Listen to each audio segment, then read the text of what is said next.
As Pebble Plus is not a piece of software familiar to many people, we just want to provide you with some advisory tips before you start to use it.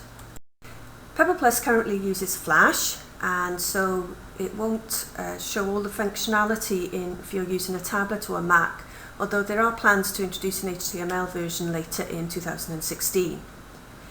In terms of this video and other videos explaining how to use Pebble Plus, all of the screenshots have been taken when we're using Pebble Plus in Chrome as the browser and on a PC. So, and we would recommend you use either Chrome or Firefox as your browser, since Internet Explorer doesn't always support the full features of Pebble Plus. So if you are using a Mac or a tablet, the screenshots that you see in this and the other videos just may slightly vary.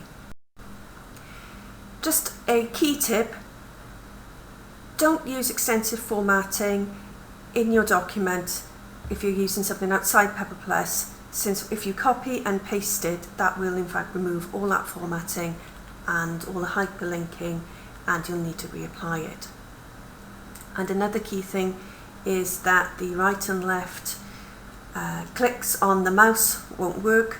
So if you need to paste text from, for instance, a word processing application into Pebble Plus, if you're using a workbook, you'll need to use the Control and V button on your keyboard. And similarly, if you are wanting to copy and paste it back out of Pebble Plus into another application, just use Control and C. There is a basic spell checking tool in Pebble Plus. It will underline in red the misspelt words, but you are advised to create and spell check and have a look at that in more detail in something outside Pebble Plus if you're using something like a workbook, for example. There is no word counter, so that's particularly important if the assignment or the task you have does have word limits, such as the HEA Fellowship application. And what you will need to do is if you have put it into Pebble Plus and you want to check it doesn't exceed the word limits, is copy and paste that text back out into a word processing package or a word counter, such as the one shown on the internet, but there are others that use. If you are using Pebble Plus and have to provide evidence in support of your assignment or your application, for example, we'd strongly recommend, as you go through that task, is to make a list of what you will need and then bring it into one folder, into a place on your PC for ease of uploading. It will just make that process of uploading into your asset store much easier.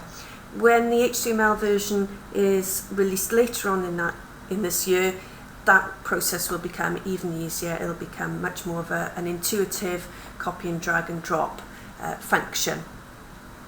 One key point though to focus for academic staff, if you're using Pebble Plus to make your HEA Fellowship application, is in terms of your evidence, please don't link to any material that you have on Blackboard, as reviewers are unable to access those direct links. You will have to take a screenshot or download any relevant material from Blackboard that you do want to use and then upload it into the assets store in Pebble Plus. You then attach it or hyperlink it to the relevant parts of your application or your assignment. So please just don't use direct links into Blackboard.